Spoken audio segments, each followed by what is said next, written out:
Continuing our conversation with Jim McCallion, President CEO of the Grand Prix Association of Long Beach.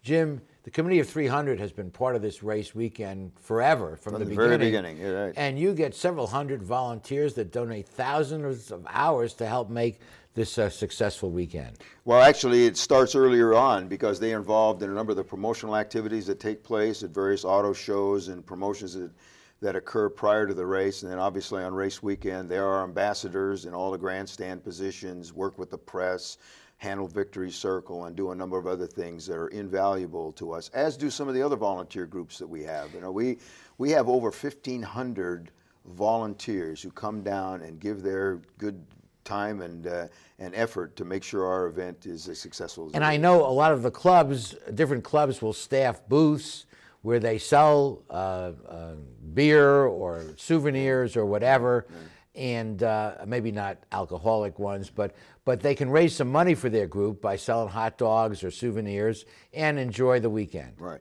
and some of that is in conjunction with our efforts. For example, we use the Milliken High School Booster Club to sell all of our merchandise, and then I know that SMG Saver, the concessionaire, does hire a lot of organizations around to serve the concession items there. And it's a way to generate some revenue, and it also creates the environment that the local community is involved in the event. That's so very, important. very important. Absolutely. You know, the committee obviously saves labor costs if you had to hire these people, but it's even more than that. It's that personal touch. And not only is it impactful on that weekend, but to us, they are ambassadors 365 days a year in the community, and that's really critical to us. Now, the week leading up has a lot of activities. We mentioned Tecate Thursday and stuff on Pine Avenue.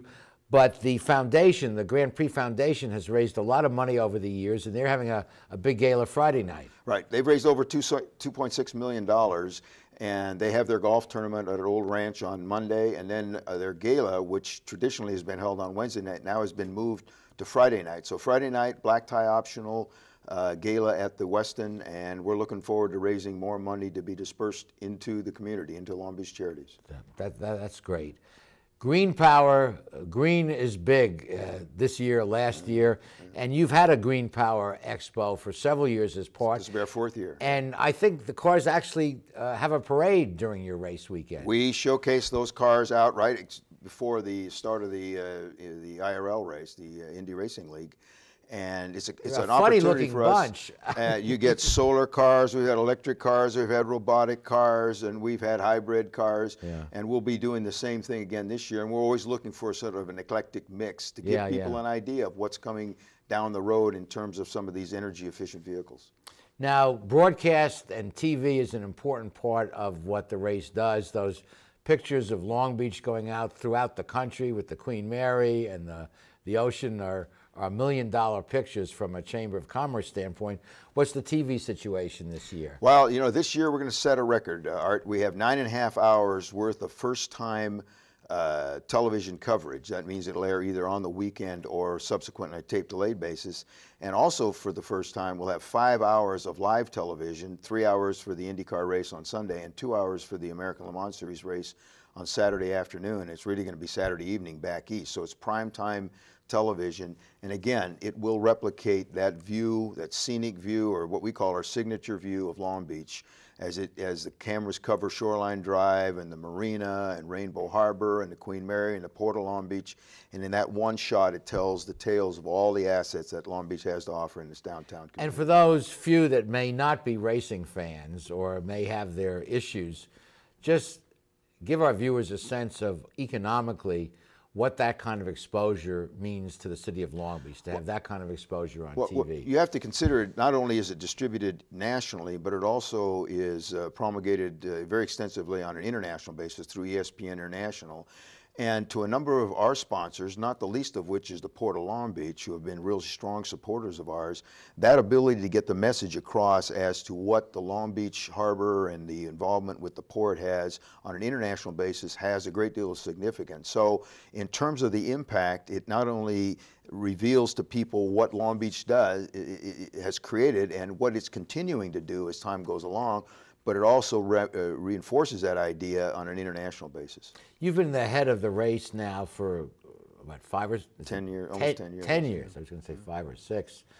And, you know, my hat's off to you because you held this thing together when there wasn't always a lot of stuff going, and you found some way to make it an attractive weekend. But now, as we mentioned earlier, things have come together, and there's a chance for a real breakout. Well, in the first place, let me thank the team, because it really was a team effort here, not only with the staff at the Grand Prix Association, but working with the city and with our sponsors and our fans too, because we solicited information from them as to what they wanted to see, and you listened to what. And now with social media, it's so much easier to get feedback. So it really was a community effort to keep the event at the high level that we want it to be. And now that we've managed to survive a couple of these little minor interferences, it's an opportunity for expand now, and we're calling on all those same resources to help us in that effort. And I know when you started those Friday and Saturday night concerts that was an add-on, and those concerts are free to ticket holders.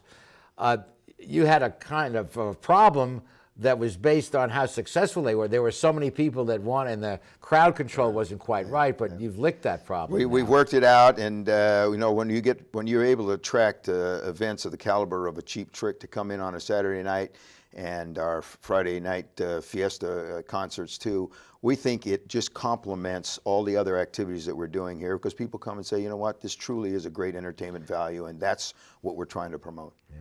I always analogize to a parking problem. If a shopping center has a parking problem, you know they're doing something right. We have the same situation with regard to people saying, you know, it's crowded to get around within the circuit, and we're saying, you know what, we're delighted, because if it wasn't crowded, we'd be having a much bigger problem. Okay, we'll be back with the remaining portion of our show after we pause for these messages.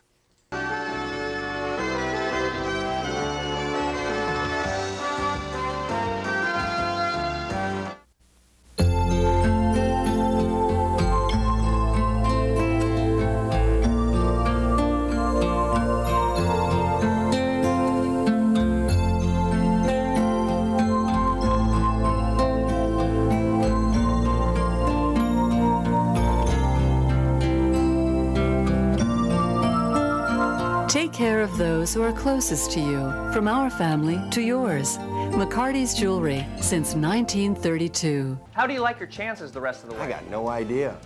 But I do know that if we stay with Naples Rib Company, at least we won't go hungry. Coach, what do you think about some of those questionable calls tonight? Yeah, but if you want a sound call, I'd call Naples Rib Company. You can't miss on that call. Then Naples Rib Company is part of your game plan?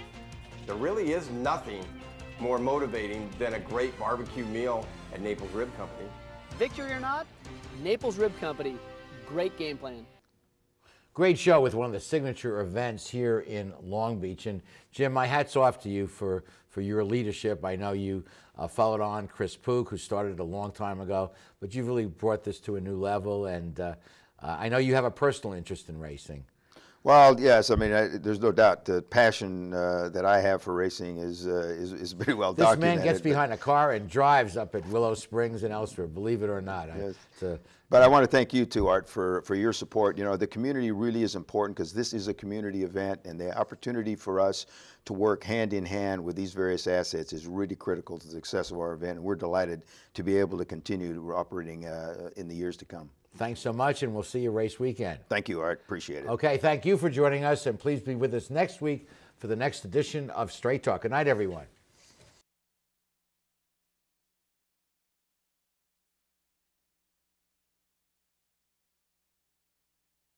Straight Talk has been brought to you by Southern California Edison, the Press Telegram, and Long Beach Magazine. And remember, Straight Talk is viewable worldwide 24/7 at straighttalktv.com.